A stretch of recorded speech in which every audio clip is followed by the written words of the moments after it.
سيدنا محمدا عبده ورسوله المبعوث رحمة للعالمين. اللهم صل وسلم وبارك وكرم على سيدنا محمد وعلى آله وأصحابه وأتباعه وأمته أولي العلم والإرفان. أما بعد. Yang saya muliakan, yang saya hormati segenap pengurus DKM Masjid Ar-Rahman, yang saya hormati, saya muliakan para ayahanda jamaah salat subuh rahimakumullah, begitu juga bunda-bunda rahimakumullah. Bersyukur kita kepada Allah dengan mengucapkan kalimah alhamdulillahirabbil alamin.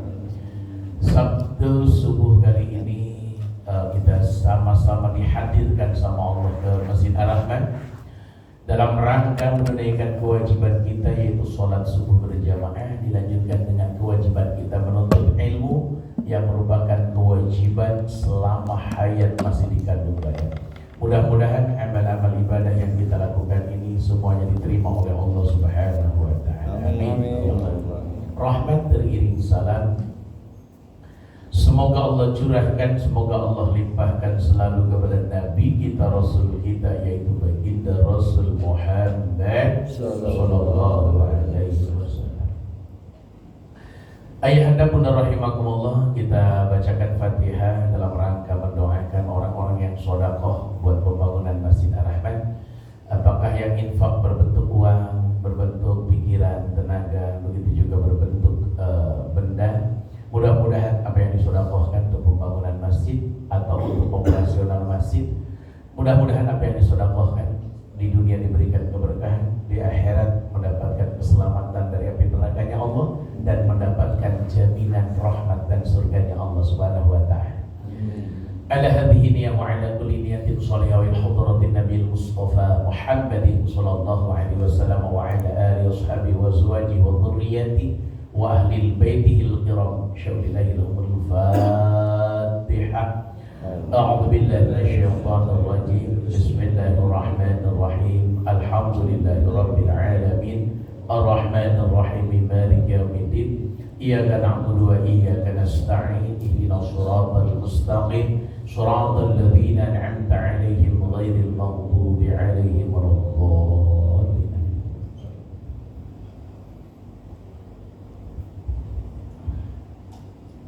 Baik, kita lanjutkan kajian kita. Kata Nabi, istaghfiru min qawli la hawla wa la quwata illa billah. Kata Nabi, istaghfiru, perbanyak oleh kalian min qawli la hawla wa la quwata illa billah, dari berzikir atau mengucapkan kalimah la hawla wa la quwata illa billah. Kenapa disuruh begitu? Fa innaha, karena zikir la haula wala quwata illa billah itu tadfa'u, akan menolak tis'a wa tis'ina baban, 99 pintu minal dhurri, dari bahaya. Adnaha, bahaya yang paling rendah adalah alham, susah, sulit, bingung. Ini zikir diajarkan langsung oleh baginda Nabi kepada kita. Kan terkadang punten, mohon maaf lahir batin, suka ada orang mengamalkan zikir ini, zikir itu, zikir ono. Nah, kita punten bagus ngamalin zikir itu, tapi kalau datangnya dari Quran dan hadis. Tapi kalau udah datang dari uskun, ustad dukun gitu ya, ustad tapi dukun gitu ya, ini yang bahaya ini ya, ini bahaya. Contoh begini, biar dagangan laris tolong amalkan ini gitu ya, atau biar kebal badannya amalkan ini, biar di pandangan orang berwibawa amalan ini. Sebenarnya amalan-amalan seperti ini kalau ada di Quran, ada di hadis, bagus banget gitu ya. Tapi kalau asal ditebak atau diambil dari ajaran-ajaran yang tidak bersumber yang kuat, khawatir kebalnya nggak dapat, stresnya dapat. Itu yang khawatir, itu yang paling dikhawatirkan. wibawanya nggak dapat, gilanya dapat, itu yang paling ditakutkan, gitu ya. Makanya maaf, mari kita amalkan sesuatu yang ada ajarannya langsung dari baginda Nabi. Contoh begini, hadis ini, kalau kita mau tertolak dari bahaya, apapun bahaya, madarat apapun madarat, musibah apapun musibah, coba dawamkan zikir la haula wala quwata illa billah. Itu ya. La haula wala quwata illa billah. Atau satu lagi di hadis yang lain pernah saya sampaikan. Siapa yang pengen banyak rezekinya, dawamkan zikir Rabbi firli wali walidayya warhamhuma kama rabbayani shaghira. Bentuknya doa, kita dawamkan jadi zikir. Kenapa begitu? Karena Nabi mengatakan, man taraka du'a lil walidayni fa innahu yanqati'u anhu rizq. Siapa yang meninggalkan mendoakan orang tua, rizkinya putus. Berarti kalau rizkinya pengen lancar, ya itu banyakin Rabbi firli wali walidayya warhamhuma kama rabbayani shaghira. Dan itu bisa dibuktikan. Itu bisa dibuktikan. Bisa dibuktikan. Iya, kebenaran hadis ini bisa dibuktikan. Termasuk la haula wala quwata illa billah. Ada keluarga sakit, ada yang kesulitan ekonomi, ada yang masalah dengan pekerjaannya, ada masalah dengan anak-anaknya, coba dawamkan zikir la haula wala quwata illa billah. Yang kedua, kita simpulkan dari hadis ini, ternyata musibah, bahaya itu pintunya ada 99 pintu. Ya, ada 99 pintu, banyak banget ternyata bahaya, madarat yang ada di kiri, kanan, depan kita. Banyak banget rupanya. Yang ketiga, apa itu? Bahaya yang paling rendah, bahaya yang paling pendek, paling kecil adalah alhamu, susah. Emang ada bahaya-bahaya yang paling besar? Ada. Hilangnya iman dari diri kita, itu madarat yang paling bahaya, itu bahaya yang paling besar. Sudah dikasih hidayah sama Allah, sudah dikasih iman sama Allah, diambil iman itu sama Allah. Masya Allah, itu paling bahaya, luar biasa. Oleh karena itu Bapak, saya ajarkan dari hadis yang diriwayatkan dari Jabir ini adalah, yuk perbanyak zikir la haula wala quwata illa billah. Sambil nyetir, la haula wala quwata illa billah, la haula wala quwata illa billah, la haula wala quwata illa billah. Sambil waktu kosong kita zikir la haula wala quwata illa billah. Maaf, artinya tidak ada daya, tidak ada upaya, dan tidak ada kekuatan kecuali atas pertolongan Allah. Enak, ngadepin apapun kalau udah diserahkan sama Allah, aman. Itu ya. Kemarin tuh banyak banget yang menanti ditelepon sama Pak Prabowo. Banyak yang menanti, banyak. Nah, ada yang ditelepon, ada yang enggak. Mungkin yang pengen banget ditelepon tuh empot-empotan. Aduh, kok belum sampai ini belum ditelepon juga, mungkin ya. Nah, itu mohon maaf lahir batin. Buat mereka musibah itu kalau nggak ditelepon. Tapi yang ditelepon ada juga yang merasa musibah. Wah, ini jadi musibah buat saya ditelepon nih. Mohon maaf lahir batin. Nah, ini sebuah cerita bahwasanya hadis ini mengajarkan apapun zaman berubah. Kalau kita lihat perkembangan zaman di Indonesia ini begitu dahsyat, begitu luar biasa. Apapun bahaya yang dikhawatirkan untuk diri kita, istri kita, anak-anak kita, coba jaga dengan zikir la haula wala quwata illa billah. Karena zikir ini mengajarkan kepada kita, mari bersandar sama Allah. Ya, mari bersandar sama Allah. Apapun, mari bersandar sama Allah.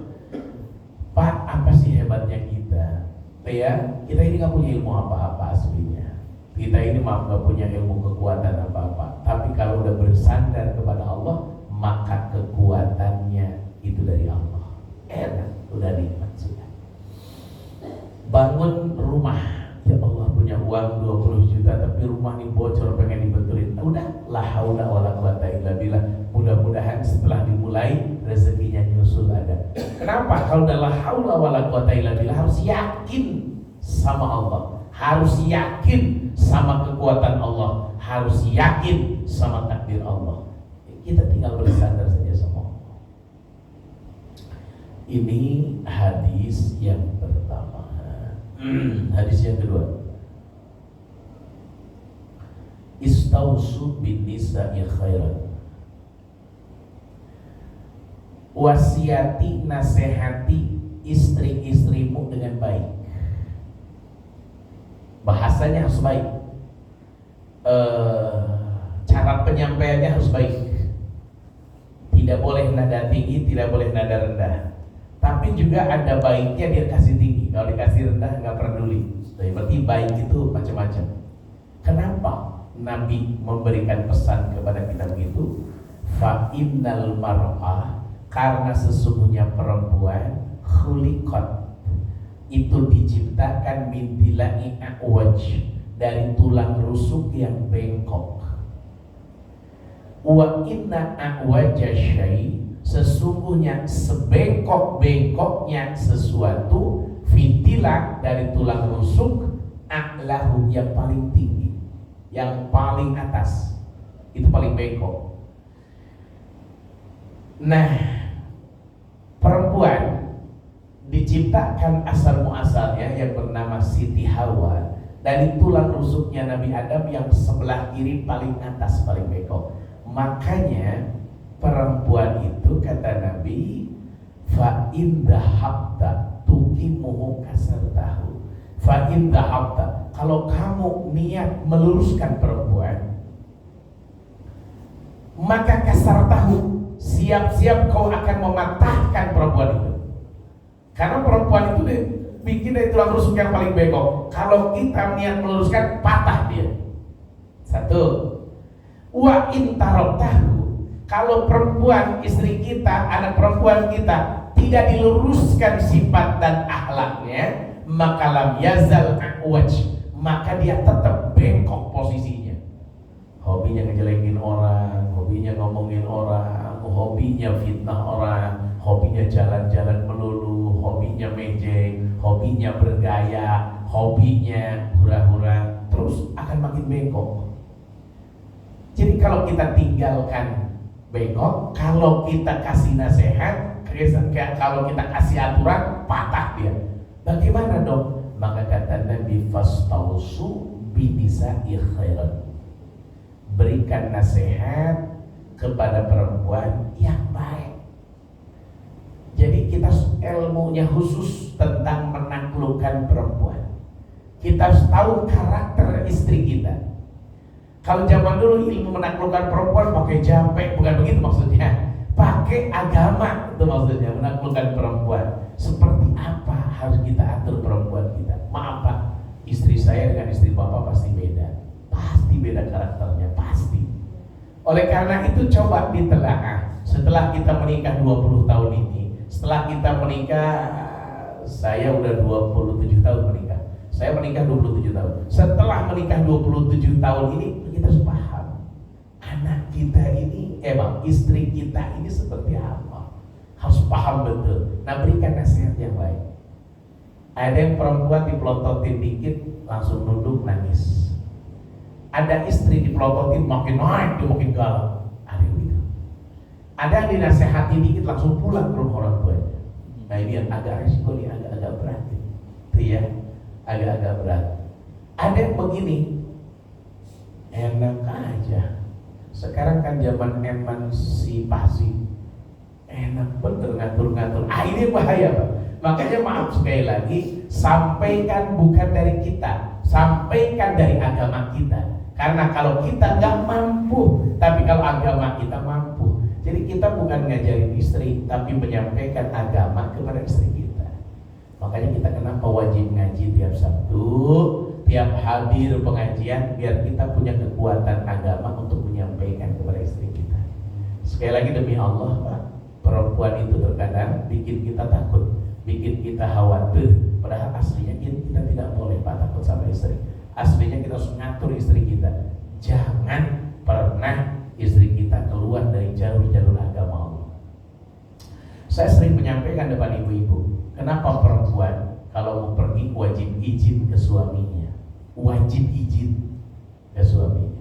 Karena ketika diizinkan sama suaminya, lalu istrinya berbuat maksiat di luar, maka suaminya tanggung jawab dengan dosa istrinya.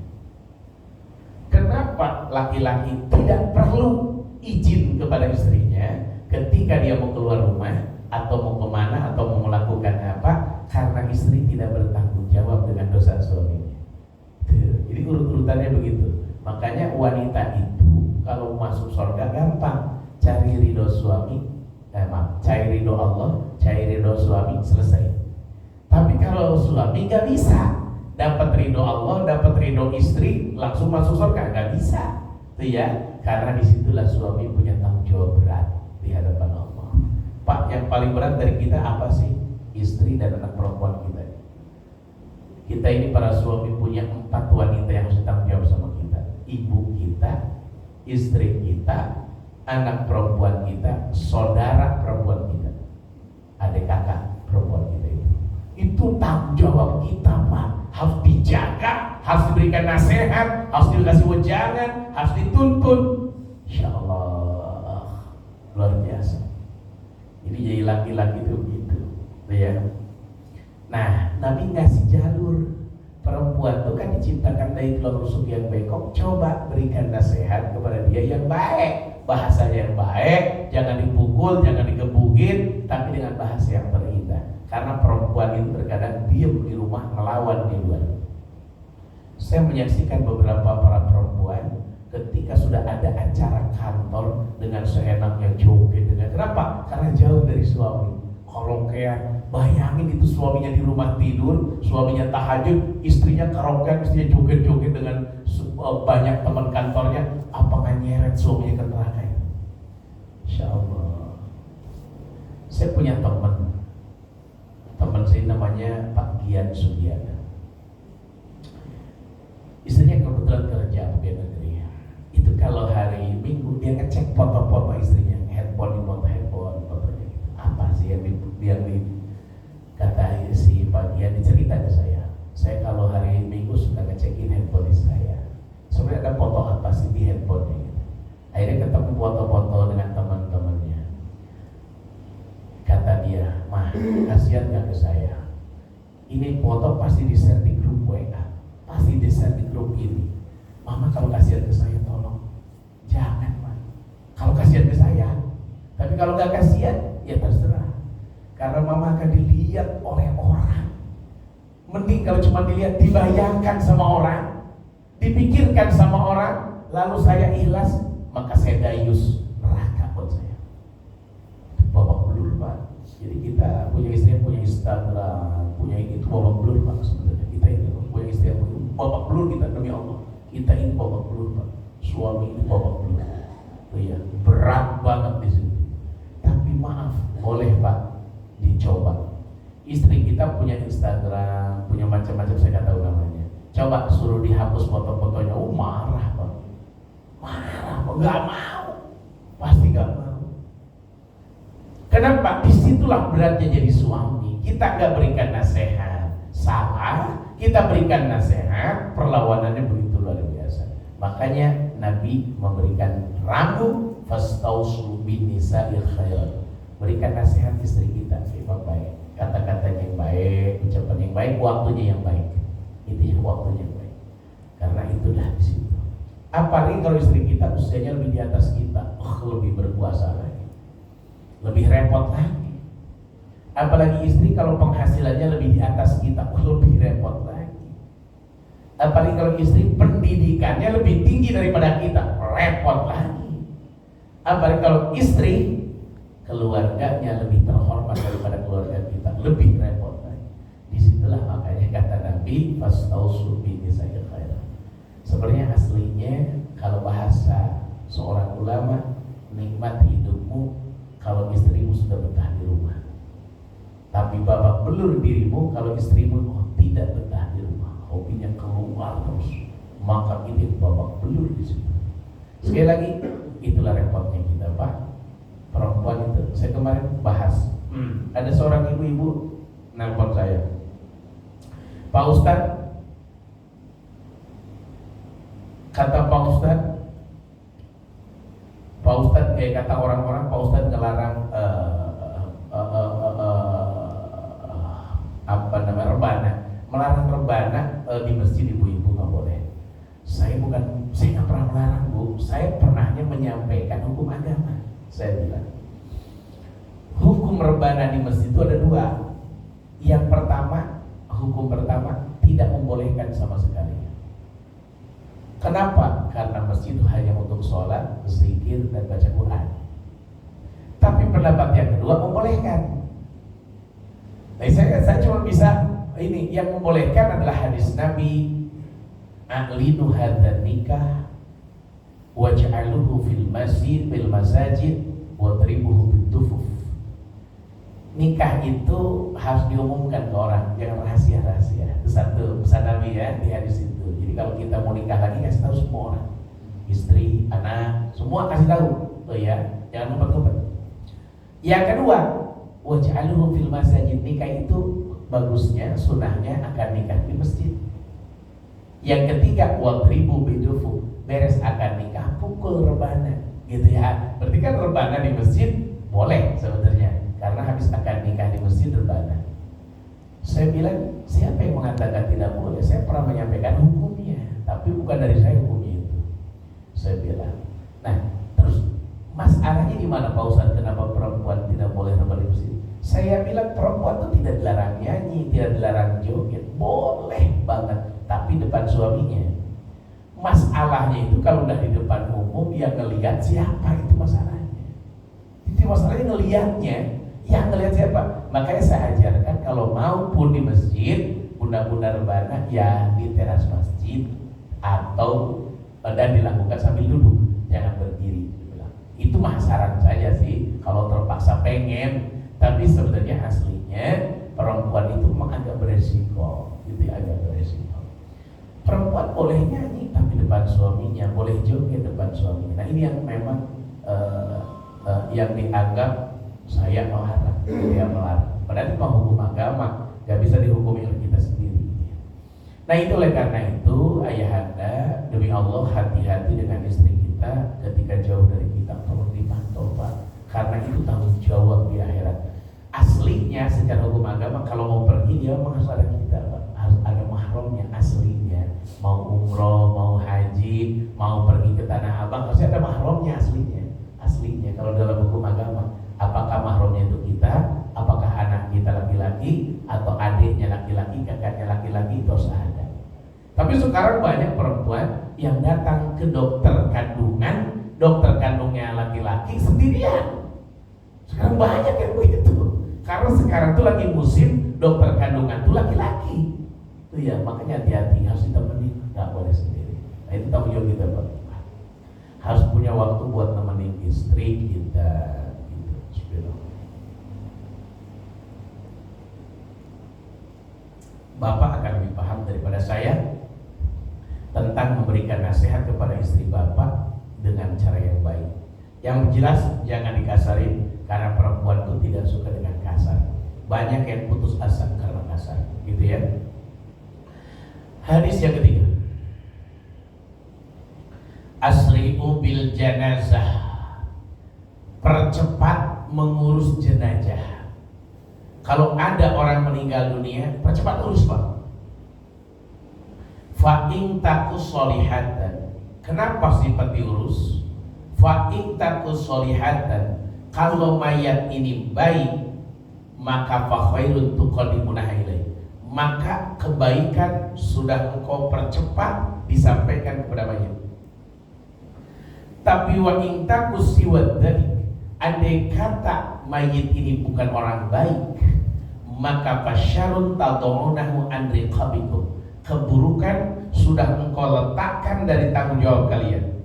Keburukan sudah engkau letakkan dari pundak kalian. Sudah selesai ngurus dia. Kalau dia buruk, biarkan urusan dia dalam barzah, urusan dia, gitu ya. Gak usah dipikirin sama kita kalau mayitnya buruk. Sering begini, ini yang salah Pak, ini yang salah. Ada orang meninggal dunia, duhur, nggak langsung diurus. Kenapa? Nunggu saudara yang dari Lampung belum nyampe, nunggu saudara yang dari Jawa belum nyampe, nunggu saudara yang dari Pekanbaru belum nyampe. Bayangin Pak, ini sering kejadian. Nunggunya itu bisa maaf setengah hari, lebih terkadang. Itu mayat yang harusnya udah mendapatkan nikmat kubur di alam kubur tertunda Pak di dunia. Sedangkan dunia kan bukan tempatnya Pak. Jadi saya ajarkan dari hadis ini, kalau ada orang meninggal dunia, kita para tetangga, ini kewajiban kita para tetangga, terutama kita yang hobi di masjid, pengurus DKM, tolong titip, cepat-cepat pasang tenda di rumahnya, cepat-cepat dikabarkan meninggal dunia di rumah sakit, cepat-cepat datangin rumahnya, rapihkan, buat taruh jenazahnya di mana, geser kursinya keluar, gitu kan gitu. Nah, pasang tenda di depan rumahnya buat orang-orang yang takziah takut kepanasan, pasang kursi, ya. Setelah itu siapkan air mineral oleh kita, taruh di situ air mineral 2 dus 3 dus, takut ada orang yang takziah kehausan, itu ladang sedekah kita, ya. Siapkan makanan buat keluarga mayit, khawatir ya keluarga mayit gak sempat masak, jangan masak malah, bukan gak sempat, jangan masak, tapi kita para tetangganya kan buat makan mereka, mereka, karena mereka lagi berduka, itu diajarkan Nabi, ya. Bukan kita malah numpang makan di sana di balik. Ya, siapkan itu semua. Nah, ketika jenazah datang, cepat-cepat tempat mandinya udah siap, tempat ngapaninnya, orang yang ngapaninnya udah siap, udah beres tuh. Nah, gak usah lama-lama, langsung dimandikan, dikafankan, langsung disolatkan, antar ke pemakaman. Ya, siapkan makamnya, ya siapkan ambulannya, itulah sibuknya kita, Pak. Sibuknya kita. Kenapa? Emang itu caranya. Jadi nggak boleh tunda lama-lama, nggak boleh. Tunda kasihan ini, jangan gitu.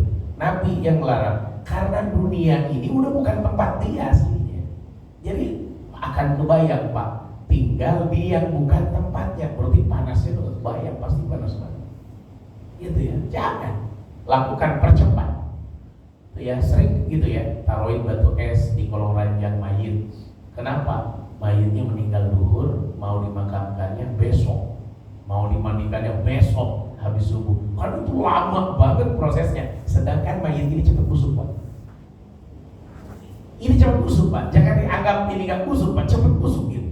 Karena dia udah nggak ada aliran darah yang mengalir, maka cepat banget busuknya.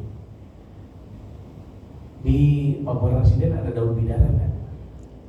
Ada ya, jangan sampai nggak punya daun bidara. Usahakan di masjid nanti ditanam. Jadi kalau orang meninggal dunia, siapkan daun bidara itu karena Nabi yang nyuruh. Jangan memandikan jenazah tanpa daun bidara, karena Nabi yang nyuruh bisidrin daun bidara. Tuh ya.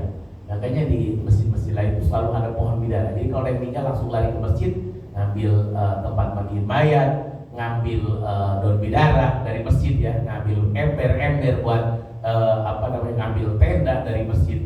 Itu memang fungsinya masjid buat masyarakat. Iya. Harus punya kursi, harus punya tenda, harus punya tempat mandi jenazah itu, dan nggak harus punya ambulan ya. Ambulan nggak harus punya, karena jarang yang pakai, suka rusak mobilnya. Mendingan biasa aja nyewa di tempat lain, itu ya nggak seberapa. Nah itu mohon maaf, jadi saran saya Pak, punten, biasakan begitu. Kenapa harus dipercepat? Ini kan ada saudara yang mau lihat, gampang sekarang Pak, tinggal video call, liatin tuh, suruh ngobrol sama mayit kalau perlu, tuh ya, yang susah-susah amat gitu kan. Sekarang tuh gampang sebenarnya. Saya cerita, saya beberapa kali merasakan tuh, yang paling parah tuh yang ada ajudan Menpora, mertuanya meninggalnya ba'da asar. Saya bilang kita urus sekarang, kita kuburkan habis maghrib. Kata saya, kalau kata yang keluarga, maaf Pak Ustaz, kita tunggu keluarga dulu. Akhirnya ditunggu. Ternyata sampai jam 9 malam belum datang keluarga. Mayat udah dikuburkan karena ajudan ini besok mau keluar negeri nganter Menpora waktu itu. Saya bilang, aduh, ini udah jam 9 belum datang, gimana? Telepon lagi keluarganya. Ya nanti langsung ke kuburan aja, dikuburin di rawa kucing Pak. Di zaman itu rawa kucing baru ada 2 kuburan, karena baru sawah dijadiin kuburan. Itu saya ingat betul, mana hujan Pak. Itu yang nganter cuma 5 orang, RT, saya, sama tetangga 3 orang, sisanya keluarga perempuan sama laki-laki 2 orang. Ya Allah Pak, saya sampai ikut gotong itu, karena RT-nya udah sepuh nggak mungkin gotong, saya ikut gotong di depan. Bayangin, nyeblok tuh kaki saya masuk ke kuburan baru lagi kan. Waduh, memang harus dipercepat, nggak boleh nunggu. Yang sedih ketika udah nyampe ke sana, jenazah ditaruh, ini yang gali kubur tuh nahan Pak, karena roboh terus itu, karena lumpur kan posisinya waktu itu masih lumpur. Nahan, Pak tolong Pak, jenazahnya masukin. Kata yang menantunya, maaf Pak, tunggu dulu, kakak saya belum datang. Kakak saya dari Bekasi belum nyampe. Saya bilang, Pak Haji, tolonglah Pak. Saya bilang, kita masukkan karena ini turun lagi tanahnya. Enggak, tunggu kakak saya. Akhirnya kakaknya datang tuh jam 10:30 malam datang. Bayangin Pak, sekirain mau ngapain tuh kakak, cuma ngeliat, ya udah masukin. Kan kita yang nunggu lama tuh sedihnya luar biasa. Ternyata kan cuma gitu doang Pak. Nah itu di situ Pak, makanya nggak usah tunggu-tungguan, masukin. Karena yang ditunggu oleh mayit bukan dilihat, tapi didoakan dari kanan. Bukan dilihat ya, tapi didoakan. Nah, ini jangan nyusahin orang, jangan nyusahin orang. Makanya maaf, ada 3 waktu nggak boleh nguburin jenazah. Yang penting jangan di 3 waktu, ini nggak boleh, dilarang oleh Nabi. Pas matahari terbit, pas matahari lurus di atas kepala, sama pas matahari terbenam. Itu diharapkan sholat dan diharapkan ngubur jenazah. Nggak boleh sholat, nggak boleh ngubur jenazah. Lihat kitab Kifayatul Akhyar. Di kitab itu jelaskan nggak boleh nguburin jenazah, nggak boleh sholat. Kenapa? Karena setan pas nempel di matahari. Jadi kalau kita sholat seakan-akan menyembah setan, gitu ya. Tidak boleh di waktu itu. Tapi jam 7 pagi sudah boleh nguburin jenazah. Jam 1 siang sudah boleh nguburin jenazah. Itu ya. Jam 5 sore masih boleh, tapi setengah 6 jangan kalau udah terbenam. Nah itu makanya kalau kira-kira mendingan nguburin maghrib. Tapi kalau bisa habis isya, janganlah nguburin jenazah. Ripuh, berkali-kali saya ikutin tuh ripuh. Ya repotnya luar biasa. Pertama, penguburan jalan sempurna. Yang kedua, banyak makam yang keinjak, padahal boro-boro diinjak, dilangkahin aja nggak boleh. Apalagi duduk di kuburan nggak boleh. Ya. Yang selanjutnya apa? Jamaah warga banyak yang takut di saat-saat itu, nggak nyaman. Iya, nggak nyaman.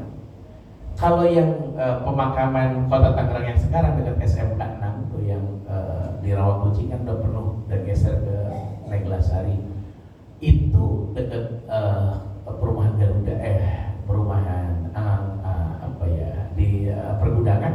Nah itu mohon maaf, itu memang nyaman karena lampunya terang banget. Pernah saya ngubur jam 10 malam itu, baguslah itu, artinya nggak begitu serem. Tapi maaf lahir batin, mohon maaf, itu repot tetap Pak, repot nguburin malam. Maka usahakan kalau meninggalnya masih maghrib, kita urus pagi aja, gitu ya, urus pagi langsung. Gitu ya, mandinya boleh malam tapi nanti nguburinnya pagi, karena agak repot, pagi ngubur malam tuh agak repot. Tapi sekali lagi kalau masih bisa kayak di Jawa, kalau di Jawa kan tidak ada istilah nunggu, setelah ini langsung dimakamkan. Tapi kalau di Jawa nggak ada nunggu. Oleh karena itu inilah ajaran agama kita Pak. Jadi kalau mayit ini baik, ketika kita percepat maka kita ketemu dengan nikmat kuburnya. Cepat ketemu dengan nikmat kubur. Tapi kalau mayit ini buruk kan jadi beban buat kita Pak yang hidup. Maka lepas beban kita antarkan ke tempat dia. Masalah dia di alam barzah dapat siksa, dosa dia dan dosa-dosa dia. Itu ya, yang penting bebannya sudah selesai. Gitu. Itu hadis tentang Ustadz, bagaimana kalau tahlilan? Tahlilan itu boleh diadakan, boleh enggak? Saya pernah bilang Pak, usahakan kalau tahlilan itu 3 malam saja, jangan 7 malam. Kenapa 3 malam? Karena kan takziah itu sunahnya 3 hari itu maksudnya. Yang kedua, kalau tahlilan itu Pak, datang ke tempat tahlilan nenteng Pak, nenteng semangka, nenteng gorengan, gitu ya. Kenapa? Biar nanti dipotongin, dipiringin di situ. Jangan yang kena musibah yang nyiapin, tapi tetangga yang nyiapin. Aslinya tahlilan itu, mendoain orang meninggal itu aslinya, ya boleh di mana saja. Cuman kalau di rumahnya kan sekaligus menghibur. Yang nggak boleh itu merepotkan orang yang kena musibah. Itu nggak boleh. Rasakan Pak, kalau kita datang ke tempat tahlilan, tapi kita bawa Pak, pada bawa gitu ya, makannya enak Pak, karena itu makanan kita sendiri. Tapi kalau disiapkan oleh yang kena musibah, agak ragu. Kenapa? Kan dia lagi kena musibah, jadi dibantu. Kenapa dia malah ngasih makanan ke kita? Andai pun kita ikut tahlilan, takziah takziah, mendoakan, yang kita kan sayang sama almarhum itu dan menghibur keluarga almarhum. Itu tujuan begitu Pak. Kalau nggak tahlilan nggak apa-apa, ya nggak apa-apa, karena tahlilan bukan kewajiban gitu ya, cuman untuk menghibur. Saya menemukan begini Pak, saya kan ibu mertua pernah meninggal, ketika ada yang tahlilan tuh terasa terhibur kita. Tapi kalau saya dakwakan, tolong cuma 3 malam saja. Ya, Anda pun mau ketujuhnya, terserah. Tapi 3 malam dulu lah, 3 malam dulu kalaupun mau. Kenapa? Karena tiap malam itu pertama repot buat kita yang hadirnya. Yang kedua memang takziah itu dibatasi 3 hari. Bukan berarti tidak boleh 7 malam, bukan kalimatnya jangan salah ya. Cuman saran saya itu baik 3 malam saja. Makanya kalau di tempat kami sesuai aturan saya kepada ibu-ibu dan para RT, tolong kalau ada yang meninggal dunia 3 malam aja ya, kata saya. Karena kalau udah malam ke-4, malam ke-5, malam ke-6 itu jamaahnya kagak ada biasanya. Nah nanti banyak lagi ya malam ke-7 karena ada nasinya, ada berkatnya. Kan repot tuh kalau udah begitu. Saya, tolonglah jangan dibiasakan begitu, saya bilang. Cukup malam ke-3 ya, kalau mau ngadain malam ke-7. Terus malam ke-4, ke-5, ke-6-nya ya keluarganya yang tahlilan, anaknya, istrinya, doa, baca Quran walaupun gak tahlilan, niatkan pahalanya buat almarhum. Nah sekali lagi masalah tahlilan, bapak-bapak saya mengajarkan boleh ada, boleh tidak ada. Jadi kalau ada orang kata gak apa-apa. Terus Ustaz Muhyiddin bagaimana? Saya kalau meninggal pengen ditahlili. Kenapa? Pertama biar istri saya, anak saya terhibur. Yang kedua biar banyak yang doain karena saya butuh gitu ya. Cuman maaf lahir batin Pak, saran saya kalau ada di kita jangan tiap malam lah, cukup 3 malam saja biar gak repot yang hadirnya, itu yang saya pengalaman saya. Malam pertama insya Allah ramai Pak, malam kedua insya Allah ramai, malam ketiga ramai. Tapi kalau udah malam ke-4 itu pengalaman saya, pernah saya cuma 3 orang malam ke-4 tahlilan, bayangin. Nah, jadi oleh karena itu udahlah saya bilang hilangkan malam ke-4, ke-5, ke-6 biar istirahat keluarga. Andai mau malam ke-7 tolong kabarin saya gitu ya. Yang kedua, kita DKM Ustadz nggak boleh nyuruh orang tahlilan. Itu hak masing-masing keluarga. Jadi kalau saya nggak pernah nyuruh Pak, tapi kalau ditelepon Pak Ustadz nanti malam tahlilan ya insya Allah gitu. Tapi kalau nyuruh nggak pernah Pak, harus tahlilan, nggak boleh Pak kita begitu. Kenapa? Belum tentu mereka pengen begitu. Bisa jadi mereka pengen keluarga doa untuk orang tuanya bisa gitu. Kan nggak apa-apa begitu juga, nggak masalah gitu ya, nggak masalah. Oke, itu yang salah. Bapak kalau hadir tahlilan di tempat saya belakang pesantren itu yang penuh banget tahlilan, penuh banget. Itu sampai ratusan orang, anak-anak kecil ikut tahlilan. Mohon maaf lahir batin. Terkadang sholat berjamaah di masjid paling ada 10 orang, bagian tahlilan udah penuh nungguin mereka kita. Kata saya pada kemana tadi? Isya enggak, tahlilan hadir. Nah ini di situ terkadang kesalahan yang paling fatal. Padahal mohon maaf lahir batin, tidak harus banyak orang juga nggak apa-apa. Yang kedua, Pak Ustadz apakah harus ngajiin Quran di kuburan? Ya bagi yang meninggal, saran saya nggak usah. Di rumah saja kalau ngajiin, karena kuburan itu bukan tempat cocok untuk ngaji gitu ya, karena takut kotor, takut nginjek kuburan, apalagi sampai 24 jam. Kalau di tempat saya kan sampai 24 jam ngajiin yang meninggal itu 24 jam selama 7 hari, 24 jam di kuburan, bikin tenda di atas kuburan, bikin panggung. Nah mereka duduk di situ. Mohon maaf, itu tidak cocok menurut ajaran agama kita. Menurut saya tidak cocok. Kalaupun mau ngaji silakan di rumah. Pak Ustadz boleh nggak ngupahin orang untuk baca Quran, ngajiin orang meninggal? Saran saya nggak usah. Andai pun banyak uang, gunakan buat 4 hal. 1, buat bayar hutang mayit. Yang kedua, buat membayar wasiat mayit. Yang ketiga, buat ngurus mayit, yaitu beri kain kafan segala macam. Yang keempatnya adalah buat waris, dibagikan ke ahli waris. Itu yang tepat, bukan buat bayar yang ngaji, ya. Terus yang ngaji kalau ada boleh aja, kalau gratis ya, tapi di rumah saja. Nah yang paling bagus yang ngaji adalah istri dan anak-anaknya. Itu akan lebih nyampe daripada orang lain yang diupahin. Itu saran saja dari saya. Sekali lagi saya termasuk orang yang kurang suka melihat ada yang bayar begitu. Karena aslinya ngurusin jenazah itu harusnya kita yang sibuk, bukan kita yang dapat untung. Nyolatin dibayar, baca Quran dibayar, tahlilan dibayar. Ini hal yang sangat tidak baik. Ya, sangat tidak baik. Kalaupun mau, ternyata ada takziah. Orang tuh takziah ngasih amplop ke baskom itu, rupanya setelah itu dikumpulkan banyak. Dapat rupanya sampai 30 juta, pernah ada yang dapat 30 juta. Ya udah, lihat masih punya hutang nggak mayit? Nggak punya. Lihat mayit udah diberesin belum semua urusannya? Udah, ya udah. Masjid Ar-Rahman lagi dibangun, sodakohkan aja utang atas nama almarhum. Di 20 juta atas nama almarhum nih, sodakoh semen sekian sak. Itu yang ngalir, yang mantep gitu. Yang mantep malah itu ya, daripada ngumpahin orang baca Quran. Itu menurut saya. Sekali lagi itu menurut saya, Pak. Karena maaf, di antara amalan anak yang akan nyampe kepada orang tua, sodakoh atas nama almarhum, umroh atas nama almarhum, haji atas nama almarhum, baca Quran atas nama almarhum, mendoakan almarhum, lalu berkunjung ke sahabat almarhum. Itu termasuk mengalirkan pahala buat almarhum. Bapak kita temannya siapa? Setelah meninggal datangin, Pak, saya anaknya bapak ini, bapak udah meninggal. Saya datang ke sini mau bersilaturahim. Yang terpenting dari silaturahim, minta maaf takut bapak saya punya dosa. Itu dapat pahala buat almarhum. Karena kita menghubungkan silaturahim dengan sahabatnya almarhum, itu dapat pahala buat almarhum.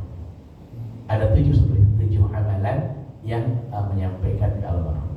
Sayang Pak kalau kita nggak lakukan, itu ya. Makanya kalau kita punya orang tua meninggal dunia, ingat hutang orang tua tidak wajib dibayar sama anak, tidak wajib, tapi diwajibnya dibayar dari harta peninggalan orang tua, gitu ya, harta peninggalan orang tua. Ternyata hartanya nggak ada, Ustaz. Wajib nggak dibayar anak sama anak? Kalau anak sayang sama orang tua, bayarin. Karena kalau nggak dibayar, ruhnya tidak diterima sama Allah, tidak ke langit, tidak ke bumi. Sampai dikatakan orang mati syahid itu jaminannya surganya Allah, kecuali dia punya hutang, maka tidak nyampe. Itu ya, jadi hutang itu lebih dahsyat daripada dosa, Pak. Kalau dosa masih kita bisa doakan dengan Allahumma ighfir lahu warhamhu wa'afihi wa'fu anhu wa'krim nuzulahu wa wasi' madkhalahu wa abdilhu daran khairan min darihi wa ahlan khairan min ahlihi wa aghsilhu bil ma'i wa thalji wal barad wa naqihi min khotoya kama yunaqqa thawbul abyad min ad-danas. Bisa didoakan dengan itu. Tapi maaf, kalau hutang kagak bisa, asli bayar dulu.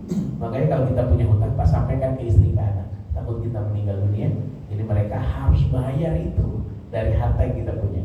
Jual motor kah, jual mobil kah, baru kita harus dibayarkan dengan uang itu. Harus, Pak. Sampaikan ke anak-anak kita. Jangan sampai tidak disampaikan. Begitu juga istri kita, Pak. Kalau dia mau ngutang, kan terkadang istri kita tanpa sepengetahuan kita ngutang. Maaf, itu harus tahu kita, Pak. Bahaya. Saya ini termasuk orang pelit, Pak. Kalau ada ibu-ibu WA saya, Pak Ustaz pinjam uang dong, saya itu tak mau ngasih.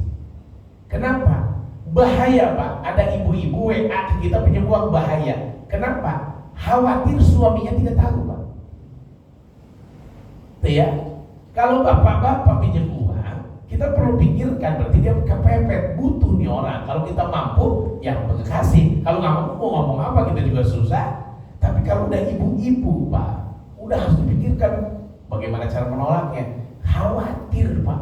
Bayangkan ada seorang perempuan pinjam uang ke kita yang bukan suaminya, mohon maaf, lalu kita kasih. Akan apa yang terjadi kalau ketahuan suaminya? Itu akan bahaya, Pak. Karena perempuan tidak boleh melakukan sesuatu tanpa seizin suaminya.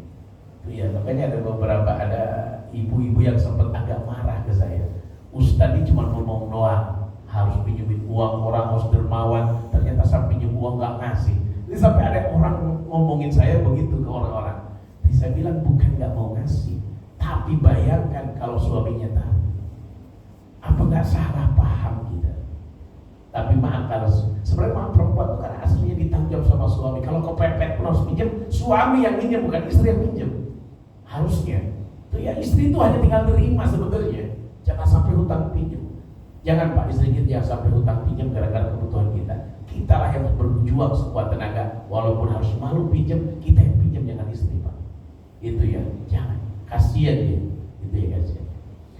Jadi punten, itulah ayahanda. Jadi kalau masalah jenazah, saya titip, jangan sepelekan jenazah.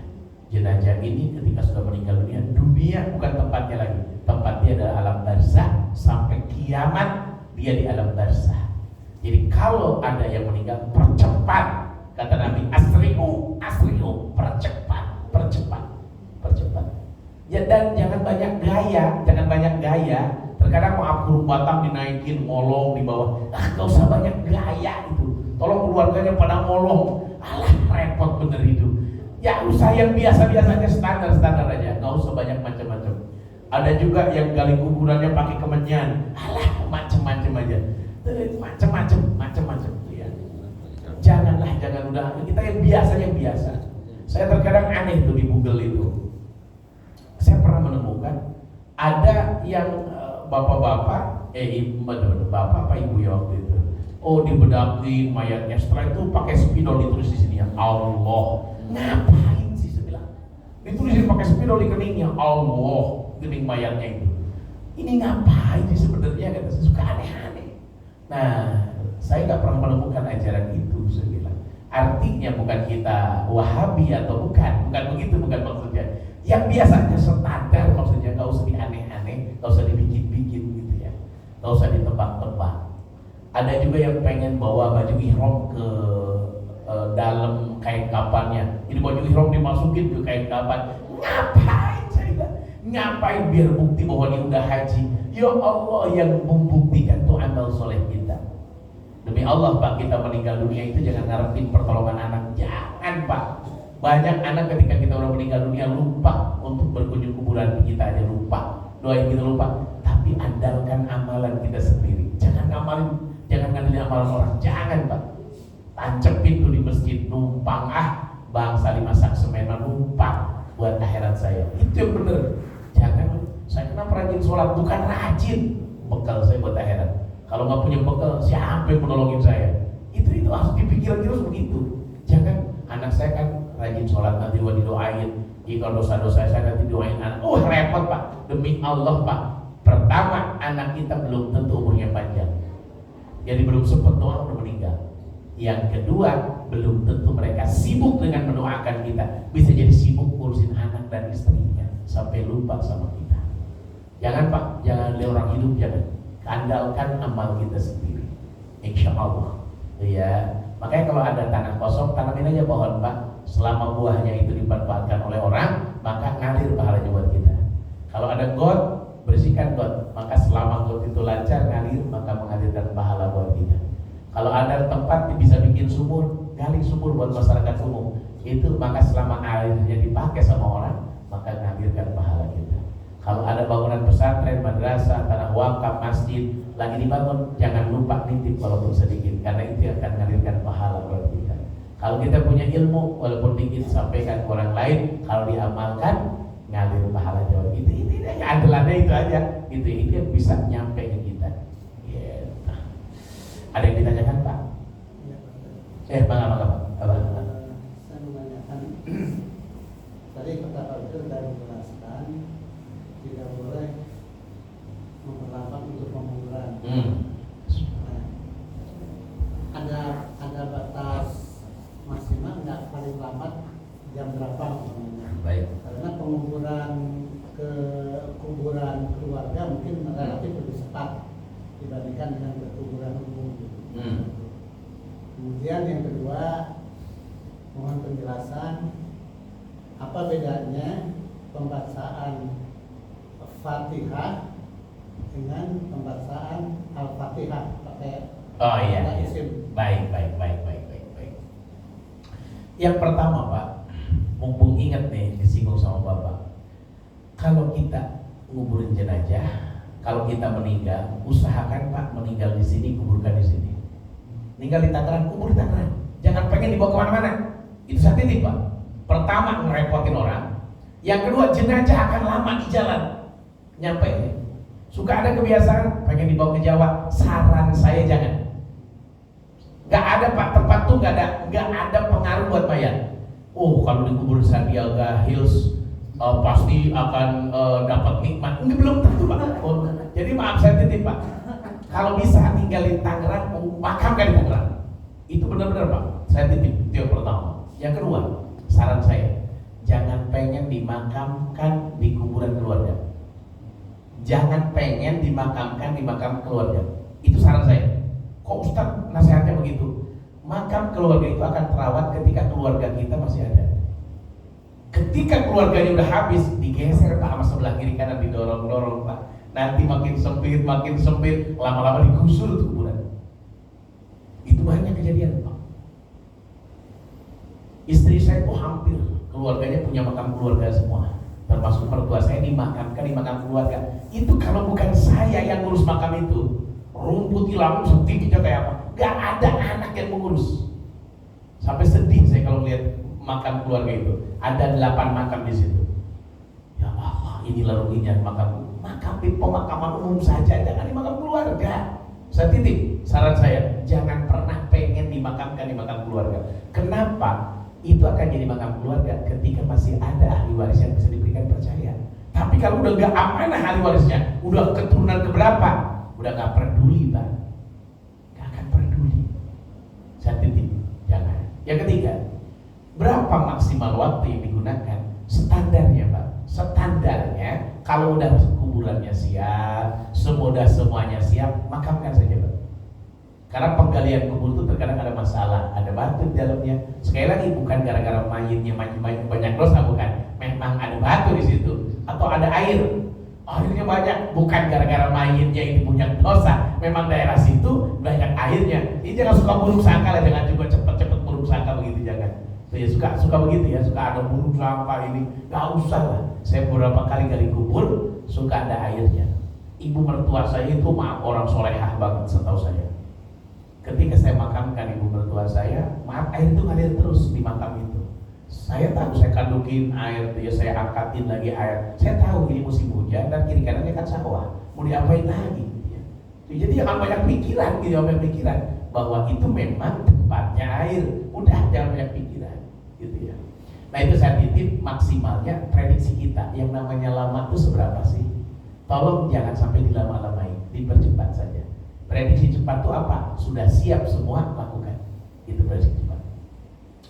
Yang kedua, Al-Fatihah dengan Fatihah. Bedanya Al dengan Fatihah. Al-Fatihah dengan Fatihah sama sebenarnya, cuman beda pengucapan. Pengucapannya kalau Al-Fatihah memang surat Al-Fatihah. Kalau Fatihah doang artinya pembuka Pak. Tapi kalau Al-Fatihah ada alif lam li ta'rif namanya. Dalam ilmu tata bahasa ada alif lam ma'rifat.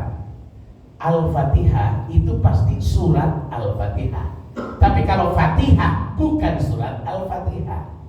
Tapi kalau orang Sunda, kita mulai dengan Fatihah. Dan orang Sunda sekali lagi ya, Fatihah. Fatihah itu artinya pembuka. Pembuka itu artinya pembuka sesuatu. Nah Al-Fatihah itu kenapa selalu dipakai al? Harusnya pakai al, harusnya Pak. Karena nama surat.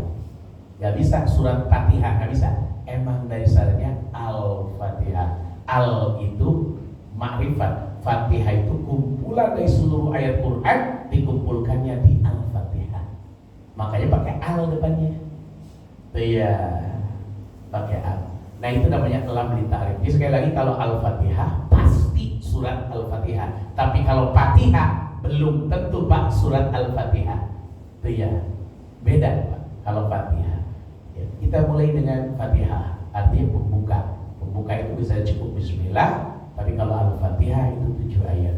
Ada ulama lain mengatakan 8 ayat karena dipotong 1 ayat. Oke, ada lagi yang diskusikan? Mangga siapa duluan? Pak Haji, mangga Pak Haji sudah selesai. Mangga. Saya mau tanya mengenai tadi bagaimana pandangan Islam mengenai emansipasi wanita.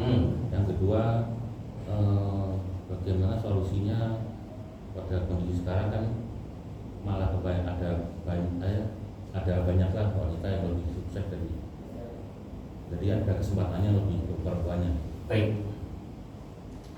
Yang pertama, pandangan saya emansipasi wanita itu adalah Silakan wanita berkembang tapi dengan batasan-batasan agama. Sekarang tuh udah melewati sebenarnya, udah banyak yang melewati Pak. Ada juga yang dibatasi. Contoh begini, saya memperhatikan Pak, perempuan itu tidak dilarang Pak jadi pengusaha, boleh. Tapi kalau udah melewati batasan-batasan itu, contoh berjumpa dengan sembarang orang, berjumpa dengan teman-teman bisnis di kafe mana, itu udah melewati batas. Itu maaf sekali lagi menurut pandangan agama.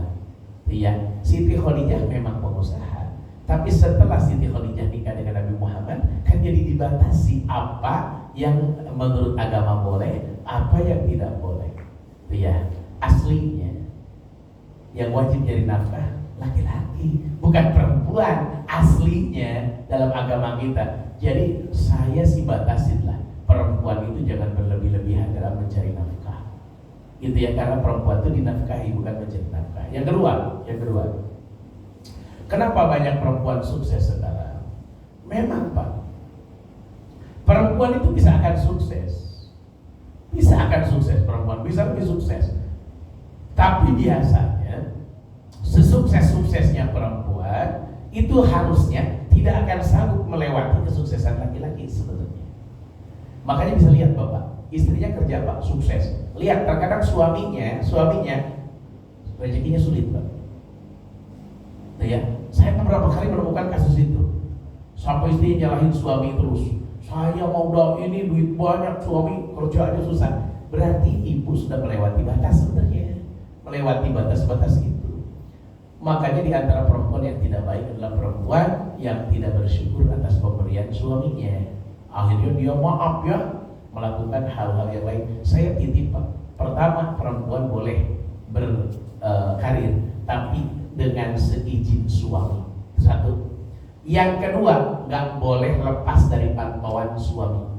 Yang ketiga, mohon maaf lahir batin, jangan pernah menyepelekan penghasilan suami. Ya. Dan kalau bisa sih bisnisnya jangan keluar dari rumah bisnisnya. Itu saran saya. Karena kalau udah keluar dari rumah, siap. Banyak banget macamnya. Begini aja Pak.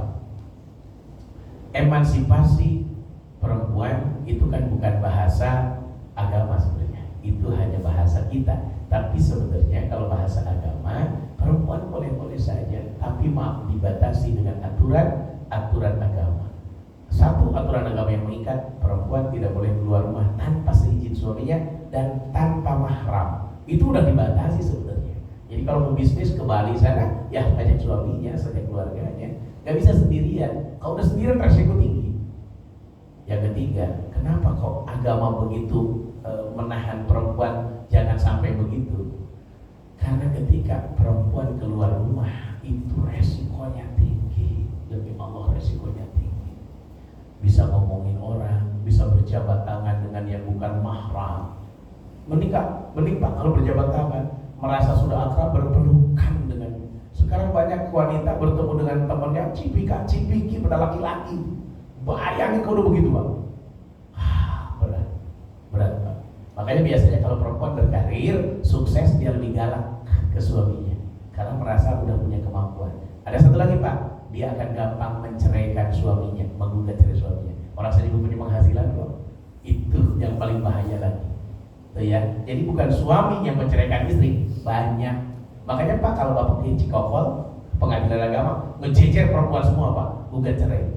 Kebetulan saya kan suka ngurusin perceraian orang bantu yang susah-susah, nggak punya biaya dalam kondisi terdesak. Itu saya ketawa kalau saya, ya Allah perempuan semua yang mau antri sidang, perempuan semua.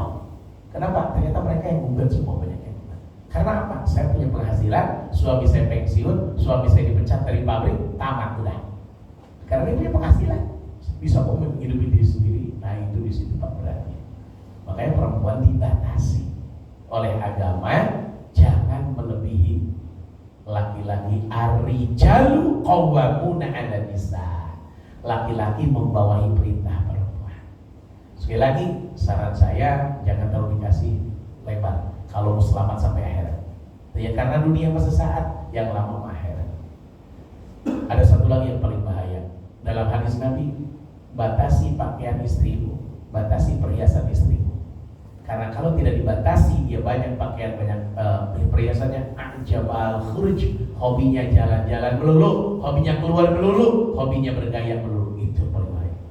Apalagi kalau istri kita bisnisnya di TikTok, matilah udah kita, suami mati di situ dah, mati dah, gitu ya. Karena ditonton banyak orang, dosa ngalir tiap hari, itu paling ribu. Tapi sekali lagi ini pandangan agama ya. Andai pun mau, kalau kata Mamah Dede, ini Mamah Dede yang ngomong, kalaupun mau perempuan buka salon di rumah, gitu kan begitu. Kayak itu bahasa Mamah Dede, buka warung di rumah, gitu bahasa Mamah Dede. Saya nyontek doang. Terus saking perempuan boleh ya beraktivitas, tapi maaf sekali lagi dibatasi dan disertai mahram. Itu yang saya paham lagi. Ada lagi Pak? Maka masalah itu kan, kalau main meninggal itu berapa lama batas untuk pembagian warisnya? Sama satu lagi, kalau dalam suatu keluarga itu kadang-kadang pembagian waris itu ada anggota ahli waris yang memang tidak paham agama itu, jadi mau dibagi waris secara agama, secara Islam, nggak mau. Solusinya gimana? Baik. Yang pertama, secepatnya harus dibagi waris. Secepatnya, karena harta itu akan jadi fitnah nanti kalau nggak dibagi waris. Itu satu. Tapi di Tangerang ini banyak penyakit Pak. Siapa yang kamu bagi waris? Istri almarhum. Itu banyak nahan. Kakak paling tua, itu banyak nahan. Adik paling bungsu yang nempatin rumah orang tua, itu banyak nahan. Hati-hati itu. Ini pengalaman nih saya. Pertama nih, saya berapa kali ngurus warisan. Si A meninggal dunia, istrinya kamu bagi. Kan harusnya dibagi, istrinya itu dibagi. Istrinya dapat 1/8, sisanya kan anak-anaknya. Anaknya walaupun kecil pun dibagi dulu Pak. Nanti akan dipegang sama siapa? Kenapa? Yang dikhawatirkan istrinya janda itu kan menikah dengan orang lain. Nanti kalau udah menikah dengan orang lain kan bahaya. Berarti harta anak yatim kemakan sama suami baru. Itu bahaya. Gitu ya, itu pertama. Yang pertama. Yang kedua, harus memakai ajaran agama. Gak boleh dibagi rata. Anak perempuan kan sama, anak-anak juga bagi rata aja. Gak bisa. Tengok dulu, Junet meninggal dunia, tengok punya ibu enggak? Punya ayah enggak? Punya. Itu dulu ibunya dulu 1/6 dari harta peninggalan. Pokoknya gini. Setelah mayat beres diurus, tuh ya, dan diambil dari harta peninggalan, buat kain kafan, ambulan segala macam dari kubur. Setelah hutang mayat dibayar, selesai. Setelah wasiat dibayar, langsung bagi waris. Bisa seminggu dari selesai. Mungkin udah 7 hari, dia udah bagi waris langsung. Nah, harusnya begitu. Harusnya.